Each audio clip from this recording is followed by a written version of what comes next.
का study copies पे स्वागत है। तो यहाँ क्वेश्चन आंसर करवाए जाएंगे आप लोगों के। तो इससे पहले की क्लास आपने नहीं ली है तो जा कर के देखिए, प्लेलिस्ट में सारी चीज़ें आपको मिल जाएंगी। एंशिएंट का प्लेलिस्ट अलग है, मेडिवल का अलग है, मॉडर्न का अलग है, जियोग्राफी का प्लेलिस्ट अलग बना हुआ है। सारी चीज़ें इंडिविजुअली आपको मिल जाएंगी, कोई दिक्कत की बात नहीं है। और जैसा कि पता है, घटना चक्र आपके लिए बहुत ज़्यादा इंपॉर्टेंट है, पीसीएस के लिए भी, आईएएस के लिए भी, और आरओ आपका लगा उसके लिए बहुत ही ज़्यादा इंपॉर्टेंट है। तो यहाँ से अगर आप पढ़ते हैं तो जाहिर सी बात थ्योरी वाली क्लास लीजिए इससे पहले वाली, फिर क्वेश्चन आंसर करेंगे, मज़ा आएगा। तो चलिए शुरू करते हैं फिलहाल, बिना आपका टाइम वेस्ट के, बिना किसी देरी के। देखिए पहला क्वेश्चन है, आर्य शब्द इंगित करता है। तो आर्य शब्द का मतलब क्या होता है? तो आर्य शब्द का अर्थ होता है श्रेष्ठ।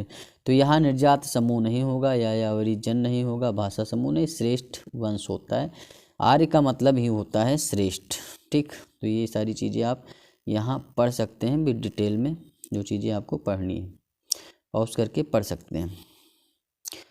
क्लासिकीय संस्कृति में आर्य शब्द का अर्थ क्या होता है? तो क्लासिकीय संस्कृति में आर्य शब्द का जो अर्थ होता है वो होता है एक उत्तम व्यक्ति। एक उत्तम व्यक्ति को आप क्या कहते हैं? आर्य कहते हैं। ये क्लासिकीय संस्कृति में, ये आपकी यूपी लोअर में आया हुआ क्वेश्चन है। सबसे पुराना वेद कौन सा है? तो सबसे पुराना वेद आपको पता है, सबसे पुराना वेद आपका ऋग्वेद होता है। ये बहुत ही सिंपल क्वेश्चन है, इसमें कुछ सोचना ही नहीं है आपको।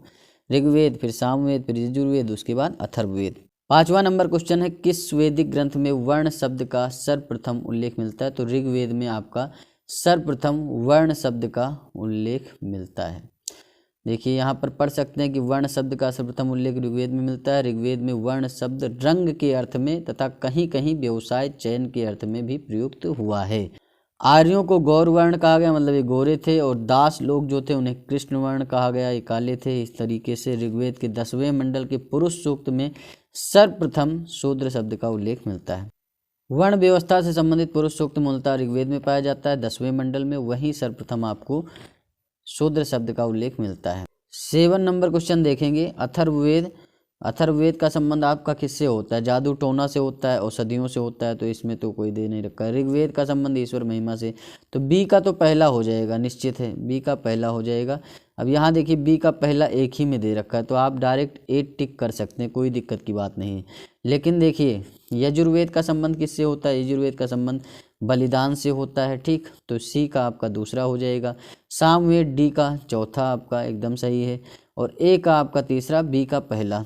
तो ए का तीसरा और बी का पहला देख सकते हैं। अथर्ववेद का संबंध मैंने बता ही दिया था, औषधियों से संबंधित है, जादू टोना संबंधित है, तो ये सारी चीज़ें आप देख सकते हैं।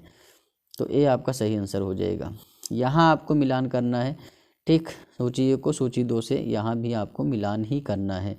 तो ऋग्वेद का संबंध किससे है? ऋग्वेद में आपका क्या चीज़ें देखने को मिलती हैं? स्तोत्र एवं प्रार्थनाएं, जो कि आपकी इंद्र के लिए हैं, ठीक, अग्नि के लिए हैं, वरुण के लिए हैं, सोम देवता के लिए हैं। तो ऋग्वेद में स्तोत्र प्रार्थनाएं मिलती हैं।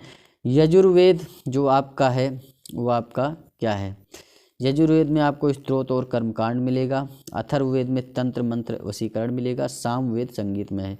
तो ए का आपका चौथा हो जाएगा, बी का दूसरा हो जाएगा, और सी का पहला हो जाएगा। तो ए का चौथा और बी का दूसरा, मतलब 4 to 1, 4 to 1 आप देख लीजिए। तो 4 to 1 आपका ए में ही मिल रहा है, तो आप ए आंसर लगा देंगे, कुछ नहीं सोचना है, और ए आपका सही हो जाएगा।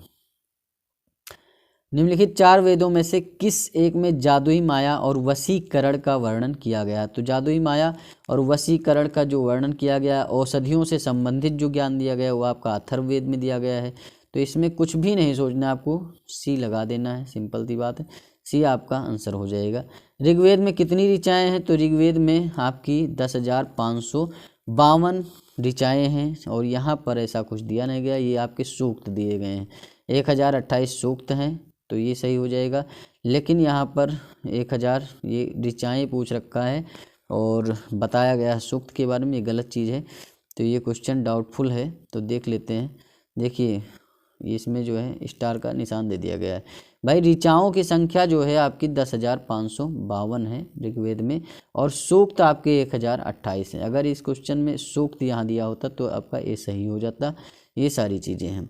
ऋग्वेद किसका संकलन है? तो ऋग्वेद किसका संकलन है? तो ऋग्वेद जो है स्त्रोतों का संकलन है, सिंपल सी बात है। अब यहाँ पर भी आपको मिलान ही करना है। किससे किसका मिलान करेंगे? देखिए, एक तरफ आपके वेद दे रखे हैं, एक तरफ आपके जो है ब्राह्मण ग्रंथ दे रखे हैं। तो किस वेद से कौन सा ब्राह्मण ग्रंथ जो है वो संबंधित है, ये आपको मिलान करके बताना है। इससे पहले थ्योरी वाली क्लास नहीं ली तो लीजिए जा करके, उसमें सारी चीज़ें आपको क्लियर कट समझ में आ जाएंगी। देखिए, ऋग्वेद का जो ब्राह्मण ग्रंथ होता है वो आपका ऐत्रेय ब्राह्मण ग्रंथ होता है, ठीक, ऋग्वेद का।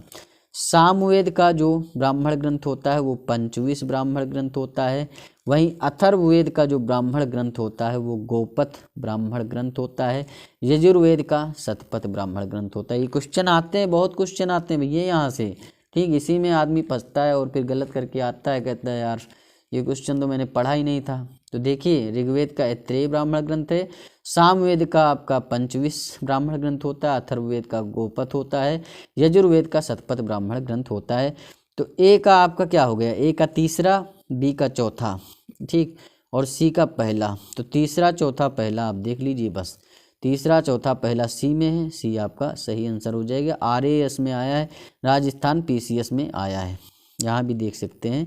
निम्नलिखित में से कौन सा ब्राह्मण ग्रंथ ऋग्वेद से संबंधित है? तो ऐत्रेय आपका किससे संबंधित होता है? ऐत्रेय आपका ऋग्वेद से संबंधित होता है, सामवेद से पंचविश ब्राह्मण ग्रंथ और अथर्ववेद से गोपथ। गोपथ किससे है? अथर्ववेद से है। शतपथ ब्राह्मण आपका किससे है? यजुर्वेद से संबंधित है। अब देखिए, यहाँ पर गोपथ ब्राह्मण ग्रंथ के बारे में पूछा गया, तो अथर्ववेद से संबंधित है गोपथ ब्राह्मण ग्रंथ। जब आप चीज़ें डिटेल में पढ़ लेंगे थ्योरी वाली क्लासेस तो क्वेश्चन आंसर करने में मज़ा भी आएगा और बहुत आसानी से आप सारे क्वेश्चन कर सकते हैं। देखिए, हिस्ट्री कुछ है नहीं, बस कहानी है, बस इतिहास एक कहानी है, कहानी तरीके से पढ़ेंगे सब चीज़ें आ जाएंगी। ऋग्वेद का कौन सा मंडल पूर्णतः सोम को समर्पित है? सोम देवता को पूरी तरीके से कौन सा समर्पित है? नौवां मंडल। नौवां मंडल जो है पूरी तरीके से सोम देवता को समर्पित है। और दूसरी बात ये बता दें आपको कि 10वां मंडल जो है ना, उसमें शूद्र शब्द का सर्वप्रथम उल्लेख मिलता है पुरुष सूक्त में, तो ये भी याद रखना। और ऋग्वेद में कुल 10 मंडल हैं, ये भी याद रखिएगा। 114 सूक्त हैं आपके सोम देवता के लिए, ठीक। 114 सूक्त किसके लिए हैं? सोम देवता के लिए। 250 सूक्त हैं आपके किसके लिए? इंद्र के लिए। 200 सूक्त हैं आपके अग्नि के लिए, ठीक। तो 250 200 सूक्त जो है आपके उसके लिए हैं, अग्नि के लिए। टोटल 1028 सूक्त, 10,552 ऋचाएँ हैं। ऋग्वेद संहिता का 9वां मंडल पूर्णतः किसको समर्पित है? तो 9वां मंडल पूर्णतः किसको समर्पित है? सोम और इस पेय पर नामाकृत देवता को समर्पित है। यज्ञ संबंधी विधि विधानों का पता किस जो है वेद में चलता है? तो यजुर्वेद में यज्ञ संबंधी विधि विधान बताए गए हैं। और यज्ञ संबंधी विधि विधान यजुर्वेद के 2 भाग हैं, शुक्ल यजुर्वेद और कृष्ण यजुर्वेद। तो यजुर्वेद के 2 भाग हैं, ये भी याद रखने वाली चीज़ है। निम्नलिखित में से किसका संकलन ऋग्वेद पर आधारित है? तो ऋग्वेद पर किसका संकलन आधारित है? सामवेद का जो संकलन है वो ऋग्वेद पर आधारित है। देखिए, सामवेद में कुल 1875 ऋचाएँ हैं, जिनमें से सामान्य मत के अनुसार 75, जबकि कुछ विद्वानों के अनुसार 99 को छोड़कर शेष सभी ऋग्वेद में भी उपलब्ध हैं। अतः सामवेद का संकलन ऋग्वेद पर ही आधारित है, ये आप मान के चल सकते हैं। संगीत का पूरा सिस्टम जो है वो सामवेद में समझाया गया है। भारत के किस स्थल की खुदाई से लौह धातु के प्रचलन के प्राचीनतम प्रमाण मिले हैं? अतरंजी खेड़ा से मिले हैं, ठीक। ये आपका UPPCS प्री में आया। अहिच्छत्र आपका हो गया, अतरंजी खेड़ा, आलमगीरपुर, मथुरा, रोपड़, श्रावस्ती, काम्पिल आदि स्थलों की खुदाई से लोह युगीन संस्कृति के अवशेष प्राप्त हुए हैं। अतरंजी खेड़ा से लोह धातु मल तथा धातु शोधन में प्रयुक्त होने वाली भट्टियाँ मिली हैं, जिनसे यह संकेत मिलता है कि यहाँ लोह धातु को गलाने का कार्य स्थानीय रूप से होता था। तो ये सारी चीज़ें हैं। उपनिषद पुस्तकें किस पर आधारित हैं? तो उपनिषद पुस्तकें जो होती हैं वो दर्शन पर आधारित पुस्तकें होती हैं। उपनिषदों का मुख्य विषय क्या होता है? दर्शन होता है, ठीक। और निम्नलिखित में से किस एक वैदिक साहित्य में मोक्ष की चर्चा मिलती है? तो मोक्ष की चर्चा जो मिलती है वो आपके कहाँ पर मिलती है? वो आपके उपनिषद में मिलती है। मोक्ष की चर्चा आपकी उपनिषद में की गई है। वेदों में मोक्ष शब्द प्रयुक्त नहीं हुआ है। ठीक, उपनिषदों में प्रथम बार मोक्ष की चर्चा मिलती है और यह शब्द श्वेताश्वर उपनिषद में सबसे पहले मिलता है। मोक्ष शब्द सबसे पहले किस उपनिषद में मिलता है, ये भी क्वेश्चन आ सकता है, कभी भी बन सकता है, तो पहले से आप तैयारी रखिए। श्वेताश्वर उपनिषद है। अध्यात्म ज्ञान के विषय में नचिकेता और यम का संवाद किस उपनिषद में प्राप्त होता है, तो कठोपनिषद में प्राप्त होता है। ठीक, कठोपनिषद में यम और नचिकेता का संवाद उल्लिखित है। इसमें आचार्य यम ने नचिकेता को उपदेश दिया है, न इस आत्मा का कभी जन्म होता है और न इसकी कभी मृत्यु होती है, यह अजन्मा है, नित्य है तथा शाश्वत है। कठोपनिषद कृष्ण यजुर्वेद का उपनिषद है। किसका है, कृष्ण यजुर्वेद। जबकि आपको पता है यजुर्वेद के दो भाग हैं, शुक्ल यजुर्वेद और कृष्ण यजुर्वेद, तो कृष्ण यजुर्वेद का पार्ट है कठोपनिषद। नचिकेता आख्यान का उल्लेख मिलता है तो कठोपनिषद में मिलता है। ठीक, ये कृष्ण यजुर्वेद का पार्ट है, ये भी याद रखना। उपनिषद काल के राजा अश्वपति शासक थे, तो अश्वपति जो शासक थे वो केकई के शासक थे। ठीक, उपनिषदों में वर्णित जो राजाओं में विदेह के राजा जनक, पांचाल के राजा प्रवाहण बलि, केकई के राजा अश्वपति थे और काशी के राजा अजातशत्रु थे। तो ये जरूरी है। निम्नलिखित में से वैदिक साहित्य का सही क्रम कौन सा है, तो वैदिक साहित्य का अगर सही क्रम देखें तो पहले वैदिक संहिताएं आती हैं, फिर ब्राह्मण आते हैं, ब्राह्मण ग्रंथ आपके त्रय ब्राह्मण ग्रंथ हो गया। ठीक, और जैसा कि आपका त्रय ब्राह्मण ग्रंथ है, पंचविश है, गोपथ है, शतपथ है, तो उसके बाद में आरण्यक आते हैं, उसके बाद उपनिषद आते हैं। उपनिषद में ही मोक्ष का सर्वप्रथम पता चलता है। मोक्ष शब्द की उत्पत्ति उपनिषद ग्रंथ में मानी जाती है, सर्वप्रथम उल्लेख वहीं मिलता है और श्वेताश्वर उपनिषद में सर्वप्रथम इसका उल्लेख मिलता है। आरंभिक वैदिक साहित्य में सर्वाधिक वर्णित नदी की बात करें तो सिंधु नदी का सर्वाधिक बार वर्णन किया गया है वैदिक साहित्य में, तो ये आपका सही आंसर हो जाएगा इसमें। और देख सकते हैं सिंधु नदी का ऋग्वैदिक काल में सर्वाधिक महत्व था, इसी कारण इसका उल्लेख ऋग्वेद में सर्वाधिक बार हुआ है। सिंधु नदी को उसके आर्थिक महत्व के कारण हिरण्यनी भी कहा गया है। तो हिरण्य किस नदी को कहा गया है आपके ऋग्वेद में, कल को क्वेश्चन आ जाए तो आपको सिंधु नदी लगाना है। दूसरी बात है सर्वाधिक पवित्र नदी जिसे माना गया वो सरस्वती नदी है। देवी तमा, मातेत्मा, ये आपके सरस्वती नदी को कहा गया है। वैदिक नदी अस्कनी की पहचान निम्नांकित नदियों में से किस एक के साथ की जाती है, तो अस्कनी जो है वो चिनाब नदी को कहा जाता है, जो कि आपकी जम्मू कश्मीर की नदी है। आज की डेट में उसका नाम चिनाब है। ऋग्वेद में निम्नांकित किन नदियों का उल्लेख अफगानिस्तान के साथ आर्यों के संबंध का सूचक है, तो अगर बात करें कि अफगानिस्तान में कौन कौन सी ऋग्वैदिक काल की नदियां थी, तो एक तो आपकी कुभा थी, क्रुमु थी।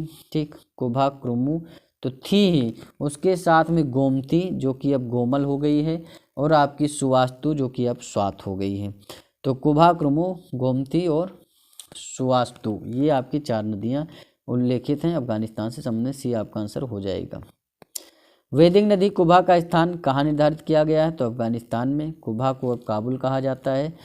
और यहाँ पर देख सकते हैं आपको मिलान करना है, वैदिक नदियाँ हैं और उनके आधुनिक नाम हैं। वैदिक नदियाँ पुरानी जो नदियाँ हैं आधुनिक नाम उनके क्या होंगे, तो कुभा का काबुल है।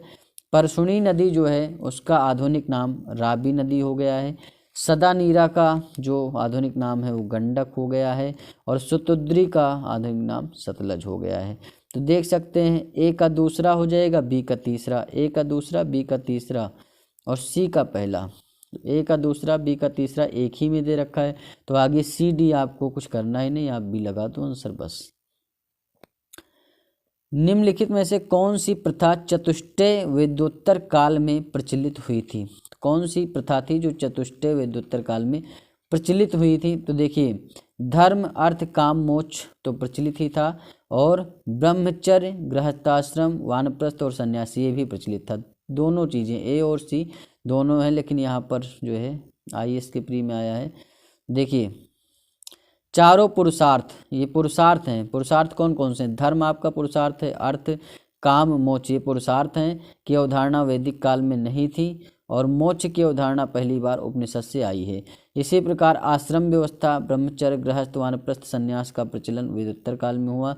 आश्रम शब्द की उत्पत्ति श्रम धातु से हुई है। ठीक, तो वेदोत्तर काल में ये सारी चीज़ें थी आपकी।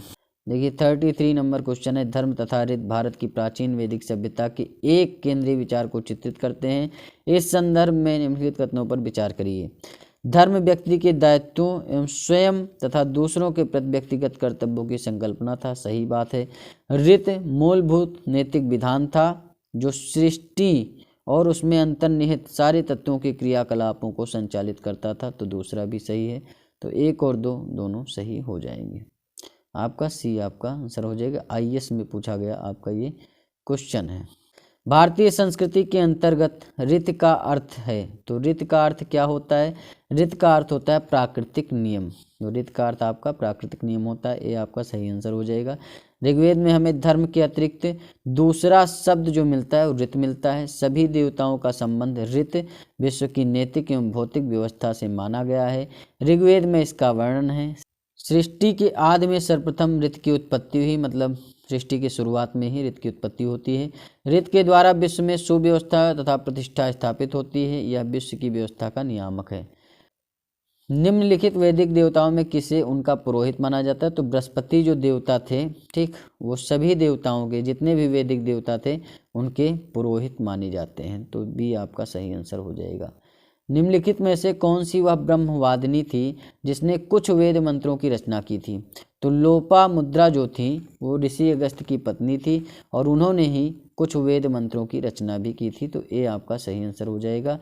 वैदिक साहित्य में कई ऐसी विदुषी स्त्रियों का उल्लेख मिलता है जिन्होंने वेद मंत्रों की रचना की, यथा अपाला, घोषा, विश्वारा, लोपामुद्रा। ये 4 महिलाएं थी आपकी, अपाला, घोषा, विश्वारा और आपकी लोपामुद्रा। लोपामुद्रा अगस्त्य ऋषि की पत्नी थी, तो इन्होंने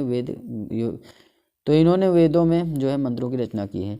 ऋग्वैदिक काल में निष्क शब्द का प्रयोग एक आभूषण के लिए होता था, किंतु परवर्ती काल में इसका प्रयोग किस अर्थ में होने लगा? सिक्कों के रूप में होने लगा। ठीक, पहले निष्क जो ऋग्वैदिक काल था उसमें निष्क शब्द का प्रयोग आभूषण के लिए करते थे, बाद में सिक्कों के लिए किया जाने लगा। ऋग्वैदिक काल में निष्क किस अंग का आभूषण होता था? तो ये क्वेश्चन बहुत बार आ चुका है। देखिए ऋग्वैदिक काल में निष्क किस अंग का आभूषण होता था? तो ये क्वेश्चन बहुत बार आ चुका है। तो ऋग्वैदिक काल था उसमें निष्क शब्द का प्रयोग आभूषण के लिए करते थे और ये गले का आभूषण होता था। ऋग्वैदिक काल में निष्क गले में पहना जाने वाला एक प्रकार का हार था। साथ ही निष्क वैदिक काल में विनिमय का एक माध्यम भी था। प्राचीन भारत में निशाका जाने जाते थे, तो स्वर्ण आभूषण निशाका निष्क एक ही बात हो गई, जो भी पीसीएस प्री में आया हुआ है। बोगज कोई महत्वपूर्ण है, किस लिए महत्वपूर्ण है? या मध्य एशिया एवं तिब्बत के मध्य एक महत्वपूर्ण व्यवहारिक जो है व्यापारिक केंद्र था? ऐसा कुछ नहीं है। यहाँ से प्राप्त अभिलेखों में वैदिक देवी देवताओं के नामोल्लेख प्राप्त होते हैं, ये एकदम सही बात। तो इसीलिए बोगज कोई जो है आपका ईरान में पड़ता है, वहीं पे ये सारी चीज़ें मिली हैं। एशिया माइनर स्थित बोगज कोई से 14वीं शताब्दी ईसा पूर्व के अभिलेख में ऋग्वैदिक काल के देवताओं इंद्र, वरुण, मित्र और नासत्य का उल्लेख मिलता है। इससे ज्ञात होता है कि वैदिक आर्य ईरान से होकर ही भारत में आए होंगे, ऐसा माना जाता है। इसीलिए निम्नलिखित अभिलेखों में से कौन सा ईरान से भारत में आर्यों के आने की सूचना देता है? तो बोगज कोई जो है आपका ऐसा बताता है, क्योंकि वहाँ भी जो है जो अभिलेख मिले उसमें सारे देवी देवताओं का वर्णन मिलता है। 14वीं सदी ईसा पूर्व का एक अभिलेख जिसमें वैदिक देवताओं का वर्णन मिलता है, तो बोगज कोई अभिलेख है, ईरान में है। और निम्नलिखित में से किसने आर्यों के आदि देश के बारे में लिखा है? तो ये बाल गंगाधर तिलक जी ने लिखा है। ठीक, और ये सारी चीज़ें आप पढ़ सकते हैं। बाल गंगाधर तिलक ने आर्यों के आदि देश के बारे में लिखा कि इनका शुरुआती देश कौन था। तिलक ने यह मत व्यक्त किया है कि आर्यों का आदि देश उत्तरी ध्रुव था, किंतु तिलक का यह मत इतिहासकारों में मान्य नहीं है। जिस ग्रंथ में पुरुष मेध का उल्लेख हुआ है वह कौन सा ग्रंथ है? तो देखिए शुक्ल यजुर्वेद में भी इसका उल्लेख होता है, और शुक्ल यजुर्वेद और कृष्ण यजुर्वेद के जो शतपथ ब्राह्मण ग्रंथ है ना, उसमें भी इसका उल्लेख मिलता है। और साथ ही कृष्ण यजुर्वेद के तैत्तिरीय ब्राह्मण ग्रंथ में भी इसका उल्लेख मिलता है। तो ये दोनों हो जाएंगे, समझिए बात को। और शतपथ ब्राह्मण भी हो जाएगा, क्योंकि शतपथ ब्राह्मण में ही मिला है। ठीक, पुरुषमेध एक प्रमुख यज्ञ है। यह शुक्ल यजुर्वेद के 30वें अध्याय, कृष्ण यजुर्वेद, शुक्ल यजुर्वेद के शतपथ ब्राह्मण तथा कृष्ण यजुर्वेद के 33 ब्राह्मण में वर्णित है और इसमें सारी चीज़ें हैं, तो ये क्वेश्चन डाउटफुल है। शतपथ ब्राह्मण में उल्लिखित राजा विदेध माधव से संबंधित ऋषि थे। कौन से थे ऋषि? आपके ऋषि गौतम राहुगढ़ थे। ठीक। आर्यों के पूर्व दिशा की ओर प्रसार के विषय में शतपथ ब्राह्मण में वर्णित विदेध माधव की आख्यायिका उल्लेखनीय है। जो शतपथ ब्राह्मण ग्रंथ है आपका, उसमें विदेध माधव, इसके अनुसार राजा विदेध माधव से संबंधित ऋषि गौतम राहुगढ़ थे। उत्तर वैदिक काल में निम्नलिखित में से किनको आर्य संस्कृति का धुर माना जाता था? तो आर्य संस्कृति के जो धुर थे, तो आर्य संस्कृति का धुर जो है कुरु और पांचाल राज्य को माना जाता था। तो अगध मगध नहीं होगा, ये नहीं हो, कुरु पांचाल जो है माने जाते थे। तो कुरु पांचाल, सी आपका सही आंसर हो जाएगा। कुरु पांचाल जो है आपके प्रमुख जो स्थल माने जाते थे। ठीक, ये समझ सकते हैं। गोत्र शब्द का प्रयोग सर्वप्रथम हुआ किस ग्रंथ में? सर्वाधिक गोत्र शब्द का प्रयोग सर्वप्रथम कहाँ हुआ? तो ऋग्वेद में हुआ। गोत्र का पहले मतलब होता था गोधन से संबंधित था, कि आपके पास कितनी गायें हैं। बाद में जो पहला व्यक्ति था, जो मेन व्यक्ति था, जिससे वंश चालू हुआ है, उसको गोत्र से संबंधित कर दिया गया और धीरे धीरे जो है समूचे कुल का सिस्टम बन गया। फिर गोत्र चलने लगा कि हाँ आप इनके गोत्र के हैं, जो पहला आदमी था, जिससे वंशज आगे बढ़े। देखिए 48 नंबर क्वेश्चन, पूर्व वैदिक आर्यों का धर्म मुख्यतः कैसा था? तो ये लोग प्राकृति पूजा और यज्ञ करते थे। ठीक, भक्ति, मूर्ति पूजा, प्राकृत पूजा और भक्ति की बात नहीं, प्राकृतिक पूजा और यज्ञ का विधि विधान था। ऋग्वेद काल में जनता निम्न में से मुख्यतः किसमें विश्वास करती थी? तो मूर्ति पूजा में नहीं, एकेश्वरवाद में नहीं, देवी पूजा में नहीं, बलि एवं कर्मकांड में विश्वास किया जाता था। तो समझ सकते हैं सारी चीज़ें। 50 नंबर क्वेश्चन है कि प्रसिद्ध 10 राजाओं का युद्ध किस नदी के तट पर लड़ा गया था? तो परशुनी नदी, जो कि आज की रावी नदी है, परशुनी नदी को रावी नदी कहा जाता है। तो 10 राजाओं का युद्ध परशुनी नदी, आधुनिक रावी नदी के तट पर लड़ा गया। इसमें भारतों के राजा सुदास एक तरफ थे, सुदास की विजय हुई थी, और दूसरी तरफ 10 राजाओं का जन था। 5 जन थे और 5 आपके 10 राजा थे। तो इसमें राजा सुदास की विजय हुई थी। ऋग्वेद में उल्लिखित प्रसिद्ध 10 राजाओं का युद्ध किस नदी के किनारे लड़ा गया? तो परशुनी या रावी नदी, कल को आ जाए तो रावी भी लगा दीजिएगा। माते तमा, देवी तमा, नदी तमा किसे कहा गया? सरस्वती नदी सबसे पवित्र नदी जो है मानी गई है ऋग्वेदिक काल में। उस जनजाति का नाम मतलब जो ऋग्वेदिक आर्यों के पंचजन से संबंधित नहीं है। तो पंचजन से जो संबंधित हैं वो आपके कौन हैं? यदु हैं, पुरु हैं, तुर्वसु हैं, अनु हैं, ठीक, द्रुहु हैं। किकट आपके नहीं थे, तो ये आपका गलत हो जाएगा। प्राचीन काल में आर्यों के जीविकोपार्जन का मुख्य साधन क्या था? तो जीविकोपार्जन का जो मुख्य साधन था वो कृषि था, शिकार, व्यापार, शिल्पकर्म नहीं था। ऋग्वेदिक देखिए 55 नंबर क्वेश्चन है, ऋग्वेद में उल्लिखित यौ शब्द किस कृषि उत्पाद हेतु प्रयुक्त किया गया? तो जो, यौ का मतलब जो होता है। अब यहाँ पर आपको मिलान करना है कि ऋग्वेदिक काल में किस चीज़ को क्या कहा जाता था। तो ब्रीही जो है वो आपके चावल को कहा जाता था, और यौ जो है आपके जौ को कहा गया, इच्छु जो है आपके गन्ना को, और मुदक जो है मूंग को कहा जाता था।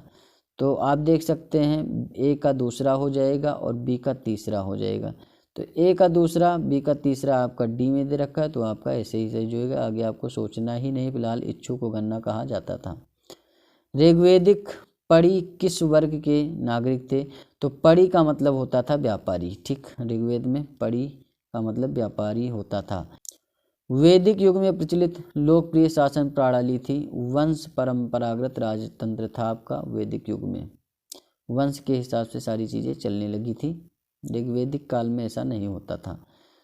वैदिक युगीन सभा जो होती थी वो क्या थी? एक मंत्री परिषदीय सभा होती। ठीक, वैदिक युगीन सभा। वैदिक काल में सभा एवं समिति नामक 2 संस्थाएं राजा की निरंकुशता पर नियंत्रण रखती थी। संभवतः सभा कुलीन और वृद्ध मनुष्यों की संस्था थी, जिसमें उच्च कुल में उत्पन्न व्यक्ति ही भाग ले सकते थे, और समिति में जनसाधारण लोग जो है और उनके कुलप या परिवार के मुखिया लोग भाग लेते थे। किस वेद में सभा और समिति को प्रजापति की 2 पुत्रियां कहा गया है? तो आपके अथर्ववेद में कहा गया है।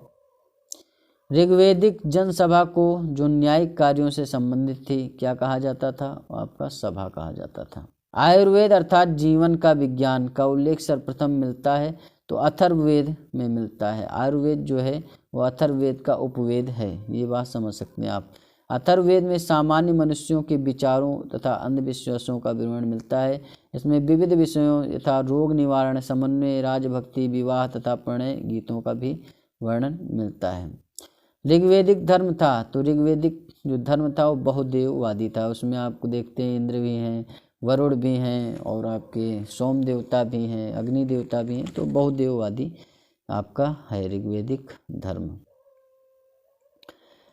ऋग्वेद में हमें प्रथम दृष्टता बहुदेववाद के दर्शन होते हैं। ठीक, आर्य विभिन्न देवताओं के अस्तित्व में विश्वास करते थे। मुख्यतः वैदिक देवताओं के 3 वर्ग हैं, आपके द्विस्थान आकाश के देवता, ठीक, और अंतरिक्ष के देवता दूसरे नंबर और तीसरे पृथ्वी के देवता। इन देवताओं की स्तुति करते समय वैदिक ऋषि जब जिस देवता की स्तुति करते हैं उसे ही प्रमुख या सबश्रेष्ठ देवता कहते हैं। इसे एकैक्यवाद भी कहा जाता है। इसके अलावा ऋग्वेद में एक सत विप्रा बहुधा वदंत कहकर एकेश्वरवाद का भी समर्थन किया गया है। ऋग्वेद के एकेश्वरवाद में अद्वैतवाद, ठीक, अद्वैतवाद भी है, सर्वदेवतावाद भी और बहुदेवतावाद की दृष्टि समाहित है। किंतु वेदों का यह एक देवतावाद आधुनिक ईश्वरवाद के स्वरूप से अलग है। सर्वाधिक ऋग्वेदिक सूक्त किसको समर्पित हैं? तो इंद्र को 250 सूक्त लिखे गए हैं आपके ऋग्वेद में, तो इन्हें ही समर्पित हैं। दूसरे नंबर पे आपके अग्नि आते हैं जिन्हें 200 सूक्त समर्पित किए गए हैं ऋग्वेद में। निम्नलिखित में से किसे ऋग्वेद में युद्ध देवता समझा जाता है? तो इंद्र को युद्ध का देवता कहा जाता है। ऋग्वेद में सर्वाधिक संख्या में मंत्र संबंधित हैं, तो मंत्र किससे संबंधित हैं? तो आपके इसमें अगर देखें तो अग्नि के 200 मंत्र होते हैं, ठीक, और जबकि 250 मंत्र आपके इंद्र के हैं। तो अगर यहाँ इंद्र होता तो इंद्र लगाते, यहाँ अग्नि लगा देंगे। वैदिक देवता इंद्र के विषय में निम्नलिखित कथनों पर विचार कीजिए तथा नीचे दिए गए कोट से सही मिलान करिए।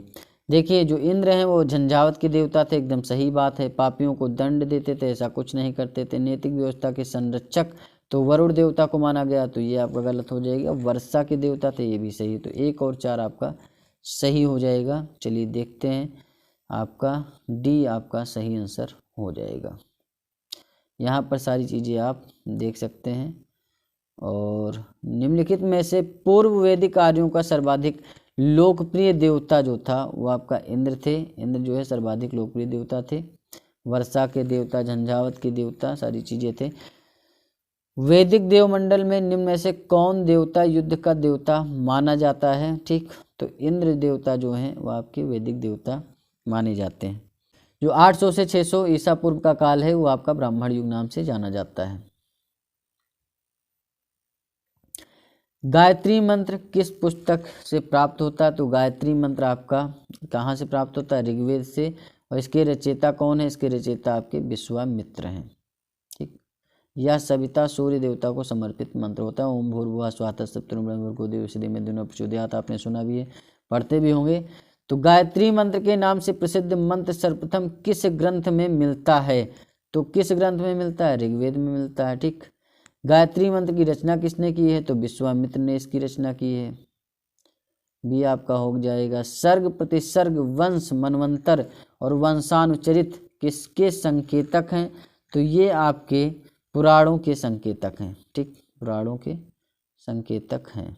पुराणों में 5 प्रकार के विषयों का वर्णन सिद्धांत इस प्रकार है कि सर्ग, प्रतिसर्ग, वंश, मनवंतर, वंशानुचरित। सर्ग बीज या आदि सृष्टि का पुराण है। प्रतिसर्ग प्रलय के बाद की पुनर्सृष्टि को कहते हैं। वंश में देवताओं या ऋषियों के वंश वृक्षों का वर्णन है। मनवंतर में कल्प के महायुगों का वर्णन है तथा वंशानुचरित पुराणों के वे अंग हैं जिनमें राजवंशों की तालिकाएं दी हुई हैं और राजनीतिक अवस्थाओं, कक्षाओं तथा घटनाओं के वर्णन हैं। पुराणों की संख्या कितनी होती है? पुराणों की संख्या 18 होती है। बस ये सारी चीजें हैं। श्रीमद् भागवत गीता मौलिक रूप से किस भाषा में लिखी गई है? तो आपकी मौलिक रूप से ये संस्कृत भाषा में लिखी गई है। महाभारत मूलतः किस रूप में जाना जाता है? जय संहिता नाम से जाना जाता है। ठीक। महाभारत के प्रारंभिक रचना काल में 8800 श्लोक थे और इसे जय संहिता के नाम से जाना जाता है। महाभारत का दूसरा संस्करण भारत था जिसमें श्लोकों की संख्या 24,000 थी। वर्तमान महाभारत में 1,00,000 श्लोक प्राप्त हैं। यह इसका अंतिम संस्करण है जिसे सतसहस्त्री संहिता या महाभारत कहा जाता है। सतसहस्त्री संहिता उपनाम निम्नलिखित में से किस ग्रंथ का नाम है? तो ये आपका महाभारत का नाम है। हिंदू पौराणिक कथा के अनुसार समुद्र मंथन हेतु किस सर्प का प्रयोग किया गया था? मतलब किस सर्प ने रस्सी के रूप में स्वयं को प्रस्तुत किया था? तो वासुकी ने किया था। ठीक। और देखते हैं मथानी के रूप में मंद्राचल पर्वत का प्रयोग किया गया और रस्सी के रूप में वासुकी सांप का प्रयोग किया गया था। किस काल में अछूत की अवधारणा स्पष्ट रूप से उद्घृत होती है? तो धर्मशास्त्र काल में अछूत की अवधारणा उद्घृत होती है। धर्मशास्त्रों के समय में सूत्र काल में 4 वर्णों ब्राह्मण क्षत्रिय वैश्य शूद्र के अतिरिक्त समाज में अन्य अनेक जातियां यथा अम्बष्ट उग्र निषाद मागध वैदेहक रथकार आदि का आविर्भाव अनुलोम एवं प्रतिलोम विवाहों के फलस्वरूप हो गया। पाणिनि ने 2 प्रकार के शूद्रों का उल्लेख किया है, निर्वसित और अनिर्वसित। इनमें पहले प्रकार के शूद्र ही अस्पृश्य माने जाते हैं। ठीक। निर्वसित जो शूद्र होते हैं उन्हें अस्पृश्य माना जाता है, मतलब न छूने योग्य। सत्यमेव जयते कहाँ से लिया गया है? तो मुंडको उपनिषद से सत्यमेव जयते लिया गया है आपके। ठीक। और भारत का राज चिन्ह भी आपका यहीं से मिलता है। सत्यमेव जयते शब्द कहाँ से लिया गया है? तो मुंडको उपनिषद से लिया गया है। भारतीय प्रतीक पर उत्कीर्ण सत्यमेव जयते कहाँ से लिया गया है? तो ये आपका मुंडको उपनिषद से लिया गया है। तमसो मा ज्योतिर्गमय कहाँ से लिया गया है? तो उपनिषद से लिया गया है और यह आपका कहाँ से? बृहदारण्यक उपनिषद से लिया गया है। तमसो मा ज्योतिर्गमय, तमसो मा ज्योतिर्गमय आपका अंधकार से प्रकाश की ओर इसका अर्थ होता है। किस उपनिषद का शाब्दिक अर्थ सफेद घोड़ा होता है? तो श्वेताश्वर उपनिषद होता है, उसका जो शाब्दिक अर्थ होता है वो सफेद घोड़ा होता है। और यहाँ पर श्वेताश्वर कुछ दिया ही नहीं है तो आपका ये सारे गलत हो जाएंगे, ये भी गलत, इनमें से कोई नहीं। सत्यकाम जाबाल की कथा जो अनब्याही माँ होने के लांछन को चुनौती देती है, ये कहाँ उल्लेखित है? ये आपके छंदोग्य उपनिषद में उल्लेखित है। ऋग्वेद की मूल लिपि कैसी थी? तो ब्राह्मी थी। इसकी मूल लिपि की बात करें तो इसकी मूल लिपि ब्राह्मी थी। वैदिक कर्मकांड में होता का संबंध आपके ऋग्वेद से है। ऋग्वेद का जो पाठ करने वाला या पुरोहित होता है वो आपका क्या कहलाता है? होता कहलाता है। अवेस्ता और ऋग्वेद में समानता। अवेस्ता किस क्षेत्र से संबंधित? तो ईरान से संबंधित है। ईरान का एक धार्मिक ग्रंथ है और ऋग्वेद आपके यहाँ का है, तो ये दोनों समानताएं यहाँ पर मिलती हैं। वैदिक काल में किस जानवर को अघन्या कहा गया? तो अघन्या आपके गाय को कहा जाता है वैदिक काल में। ऋग्वेद में अघन्या का प्रयोग आपके गाय के लिए हुआ है। ठीक। ना मारे जाने योग्य। ऋग्वेद में कई परिच्छेदों में प्रयुक्त अघन्य शब्द संदर्भित है। तो अघन्य शब्द जो संदर्भित है वो आपके गाय के लिए संदर्भित है। बस इतनी सी बात है। ऋग्वेद कालीन आर्यों और सिंध घाटी के लोगों, देखिए ऋग्वेद कालीन आर्यों और सिंध घाटी के लोगों की संस्कृति के बीच अंतर के संबंध में निम्नलिखित कथनों में से कौन सा सही है? देखिए अब यहाँ आपको देखना है। ऋग्वेद कालीन आर्य जो है कवच और सिर स्त्राण हेलमेट का उपयोग करते थे, जबकि सिंध घाटी सभ्यता के लोगों में इनके उपयोग का कोई साक्ष्य नहीं है। तो एकदम सही बात है। ऋग्वेद कालीन आर्यों को स्वर्ण चांदी और ताम्र का ज्ञान था, जबकि सिंध घाटी के लोगों को केवल ताम्र और लोह का ज्ञान था। तो सिंध घाटी को लोहे को तो बिल्कुल ज्ञान नहीं था, तो ये गलत हो जाएगा, सिंपल सी बात है। ऋग्वेद कालीन आर्यों ने घोड़े को पालतू बना लिया था, जबकि इस बात का कोई साक्ष्य नहीं है कि सिंध घाटी के लोग इस पशु को जानते थे। तो साक्ष्य तो ही है, सिंध घाटी में बहुत सारे घोड़े के अवशेष वगैरह मिले हैं, तो ये भी आपका गलत हो जाएगा। तो केवल एक ही इसमें सही है, तो ये आपका सही आंसर हो जाएगा। 94 नंबर क्वेश्चन है कि ऋग्वैदिक काल के प्रारंभ में इनमें से किसे महत्वपूर्ण मूल्यवान संपत्ति समझा जाता था? तो गाय को मूल्यवान संपत्ति समझा जाता था, क्योंकि गाय से दूध मिलता था, दूध से दही बनती थी, खीर बनता था, ठीक, दूध से आपका घी बनता था, तो इसे ही मूल्यवान वस्तु समझा जाता था। देखिए यहाँ आपको मिलान करना है 95 नंबर क्वेश्चन में। सिंध घाटी सभ्यता कैसी सभ्यता थी? नगरीय सभ्यता थी। उत्तर वैदिक समाज जो है कृषक हो गया था पूरी तरीके से। ऋग्वैदिक समाज जो था वो चारागाह पे डिपेंड होता था। मध्यकाल जमींदारी। तो ए का चौथा हो जाएगा और बी का तीसरा। ए का चौथा, बी का तीसरा इसमें कहाँ दे रखा है? डी में दे रखा है। डी आपका सही आंसर हो जाएगा। प्राचीन भारतीय समाज के प्रसंग में निम्नलिखित शब्दों में से कौन सा शब्द शेष 3 के वर्ग का नहीं है? प्राचीन भारतीय समाज के प्रसंग में निम्नलिखित शब्दों में से कौन सा शब्द शेष 3 के वर्ग का नहीं है? देखिए, कुल है, वंश है, गोत्र है। ठीक, कोश नाम का कुछ भी नहीं होता था, ये आप समझ जाइए। आइए इसमें संस्कारों की कुल कितनी संख्या? 16 संस्कार होते थे। ठीक, तो पढ़ सकते हैं आप। संस्कार का शाब्दिक अर्थ होता है परिष्कार, शुद्धता अथवा पवित्रता। गौतम धर्म सूत्र में इसकी संख्या 40 मिलती है। मनु ने गर्भाधान से मृत्यु पर्यंत 13 संस्कारों का उल्लेख किया है। बाद की स्मृतियों में इनकी संख्या 16 हो गई है। जीविकोपार्जन हेतु वेद वेदांग का जो पाठ करते थे उन्हें उपाध्याय कहा जाता था। सिंपल सी बात है, इसमें कुछ भी नहीं सोचना है। यहाँ से बौद्ध धर्म आपका स्टार्ट होता है। तो क्वेश्चन आंसर आपके करवा दिए गए हैं जो कि आपके वैदिक सभ्यता से संबंधित क्वेश्चन थे। यहाँ से अलग कुछ भी नहीं पूछा जाना, इतना आप पढ़ लेते हैं भैया। वैदिक सभ्यता में जो भी क्वेश्चन आएगा एक भी क्वेश्चन गलत नहीं होना। घटना चक्र सही से पढ़ते हैं, क्वेश्चन आंसर सही से करते हैं तो सारे क्वेश्चन आप करके आएंगे 100%। पीसीएस में भी आपके और आरओ में भी, एपीएस में, सब में।